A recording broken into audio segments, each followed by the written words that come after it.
신명기 21장 10절에서 17절까지 말씀으로 사랑과 원칙이라는 제목으로 하나님 말씀 나누겠습니다. 오늘 성경은 크게 두 가지 주제를 이렇게 단락까지 나누어서 얘기하고 있는데, 첫 번째는 포로 중에 사랑하는 여인이 생기면 아내를 삼아도 된다 하는 얘기고요. 두 번째는 지금과 달리 그때 당시는 일부 다처제 상황이었거든요. 그랬을 때 사랑하는 아내들 가운데서 어떻게 질서를 세워서 장자를 삼고 유업과 상속을 나누어 줄 것인가에 대한 말씀입니다. 그래서 먼저 포로 중에 사랑하는 사람이 생기면 어떻게 할 것인가 하는 것인데, 막말로 사랑에는요 국경도 없고 신분도 없고요, 심지어 나이도 없습니다. 그래서 우리 주변에 보면 나이 차이가 많이 나는 분들도 계시잖아요. 근데 거꾸로 나는 분들도 있어요. 그래서 저희 선배님 중에도 사모님이 목사님보다 나이가 무려 8살이 많은 그런 사례도 있어요. 근데 뭐 사랑의 감정이라는 걸 뭘 어떡하겠어요. 심지어 여기 보니까 포로로 잡은 사람, 이스라엘과 전쟁에도 포로로 잡았어요. 그럼 그 포로는 어느 나라 사람일까요? 적어도 유대인은 아닌 거죠. 이방인인 거잖아요. 그러면 이방인과의 사이에서 유대인이 그 이방인과 결혼한다는 것도 이례적인 일인데, 근데 더군다나 상대가 포로였어요. 그런데 성경은 그거를 금하지 않습니다. 왜냐하면 사랑이라고 하는 마음이 사람의 의지와 마음대로 잘 되는 게 아니라는 것을 아는 거죠. 그래서 첫 번째 얘기하는 게 뭐냐? 가능하다. 포로 중에서도 얼마든지 아내를 취할 수 있다. 대신에 뭐라고 얘기하냐면, 너희가 정말로 그 포로 중에 여인을 연연하면, 이렇게 있어요. 연연한다는 게 뭡니까? 여기서 연자는 사모할 연자거든요. 사모하고 또 사모하면, 이런 뜻이에요. 그런가 하면 본문에서도 뭐라고 되냐면 하샤크라고 하는 단어가 쓰였습니다. 이 하샤크라는 말은 어떤 의미냐 하면 집착하다, 사랑하다, 이 두 가지 경우에 쓰여요. 그래서 우리가 추론을 하면 뭐가 되냐? 너무너무 사랑해서 그 집착하는 마음이 너무너무 컸을 때, 그러니까 진짜 사랑할 때, 그때 쓰는 말이 하샤크라고 하는 단어죠. 그런데 이 감정이 생기는 것을 억지로 없애거나 아니면 그 사랑의 마음이 생긴 것을 억지로 강제로 떼놓지 마라. 그 부분을 인정해서 얼마든지 그 포로 중에서도 아내를 취할 수 있고 사랑하는 사람과 결혼을 할 수 있다라고 하는 것으로 사람의 마음에 생겨난 이 사랑의 마음에 대해서 인정을 해주라고 하는 말씀입니다. 그런가 하면 그 뒤에 나오는 말씀은 요것하고 완전히 반대되는, 상치되는 개념의 말씀입니다. 그때 일부 다처제니까 아내가 여럿이면 사람의 마음이라는 게 내 마음대로 안 되잖아요. 누가 이쁘고 미운 게 이유가 있을 때도 있지만 이유 없이 이쁠 때도 있고요, 이유 없이 미울 때도 있어요. 그렇지 않나요? 저도 학교 다닐 때 보면 주는 거 없이 마음에 안 드는 친구들이 가끔 있고요, 또 주는 거 없이 그냥 좋은 사람도 있더라고요. 주는 거 없이. 그래서 저는 늘 소망을 해봅니다. 남들에게 제가 이쁜 짓, 마음에 드는 짓을 할 자신은 별로 없으니 주는 거 없이 이쁨을 받았으면 좋겠다, 이런 생각을 해봐요. 주는 거 없이 좋은 사람이 있을 수 있어요. 그거는 감정입니다. 이건 사람이 통째로 다 될 수 있는 일은 아닙니다. 그러나 적어도 가정의 질서라든가 삶의 원칙, 원리, 이런 것들은 내가 생겨난 마음으로 그냥 자연스럽게 생기는 마음으로 지켜가는 게 아니라 우리의 의지로 얼마든지 지켜가야 된다는 거죠. 더군다나 가정에서 질서는 그 가정을 온전하게 또는 건강하게 지켜가는데 너무 중요합니다. 더군다나 여기 보면 아내가 둘 이상일 때, 그때 사랑하는 아내가 있어서 그 사랑하는 아들을 순서와 상관없이 장자로 삼아서 더 많은 유업이나 상속을 주면 갈등이 일어나죠.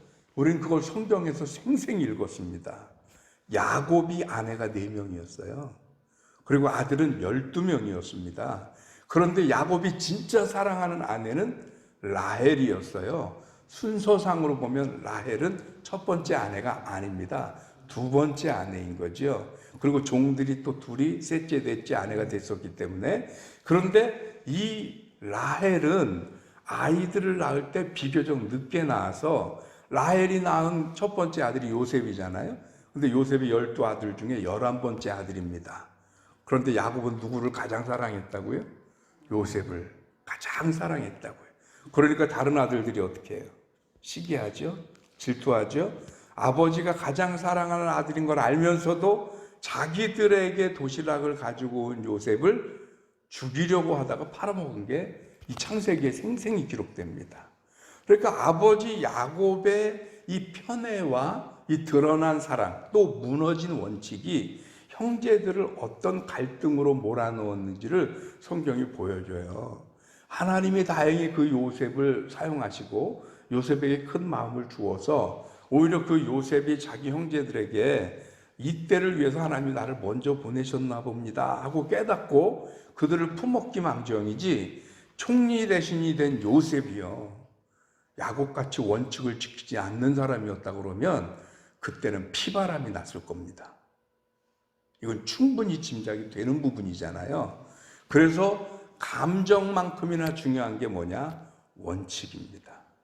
그래서 혹여 너가 더 사랑하는 아내가 있더라도 장자를 삼을 때는 반드시 내 아들들이 태어난 순서대로 장자를 삼고, 그리고 장자에게는 원래 이스라엘의 규례대로 2배의 상속을 주고 절대로 가정의 원칙을 무너뜨리거나 깨뜨리지 말고 지켜라.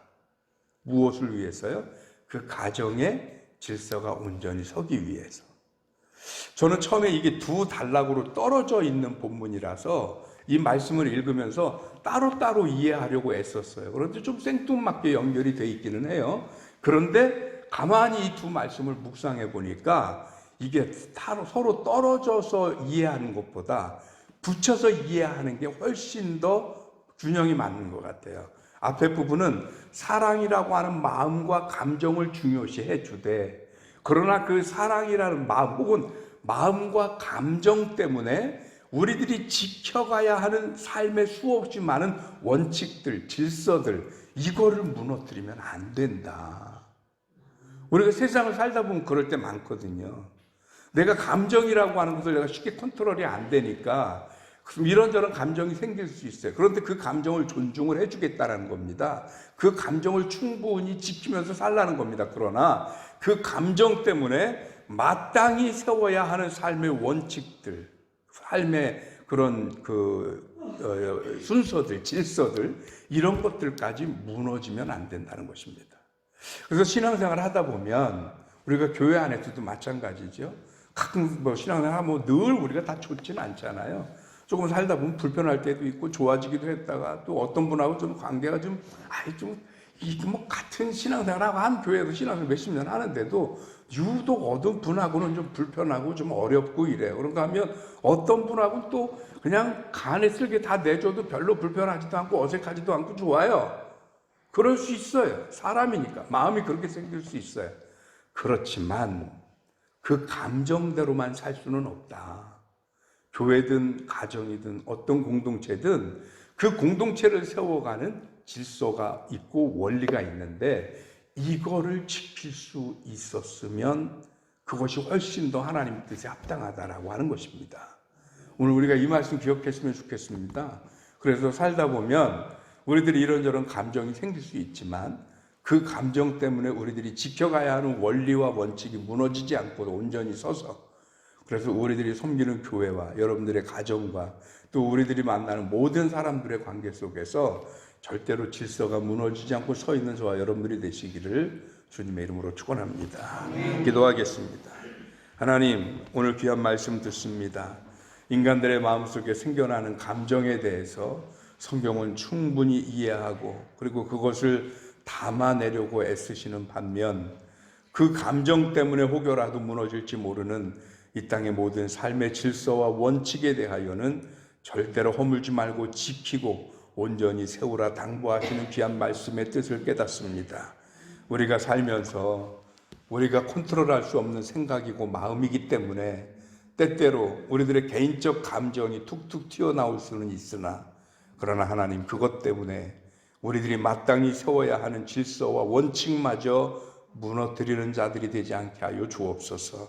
오늘도 하나님의 말씀과 질서 위에서 우리들의 사랑과 감정을 온전히 누리면서 매일매일의 삶 속에 세워진 질서와 원칙을 지킴으로 말미암아 서로를 존중하고 서로를 세워주면서 그리고 우리들의 감정을 서로 교감할 수 있는 우리 든든히 서가는 교회와 성도님들 되게 하여 주옵소서. 하나님 드디어 하늘의 비가 멈춰가고 있습니다. 이 비와 더불어서 모든 사람들의 시름과 걱정도 멈추어질 수 있게 하여 주옵시고 이제 여기저기 피해를 극심하게 본 지역과 사람들에게 이제 그 모든 피해를 복구할 수 있는 기회와 시간을 허락하여 주옵시며 저들의 삶의 터전들이 복구되면서 상처받은 마음과 심령도 복구될 수 있도록 하나님 도와주시옵시고 이럴 때일수록 서로 사랑하고 용기를 북돋아주며 응원하고 위로하면서 이 어려운 위기를 잘 이겨내고 극복하는 이 나라 이 민족 대한민국이 되게 하여 주옵소서. 오늘도 복된 날 좋은 날 서로를 세우는 날 하나님의 은혜가 함께하는 날 되도록 인도하시길 원하옵고 우리 주님 예수 그리스도 이름으로 기도하옵나이다. 아멘.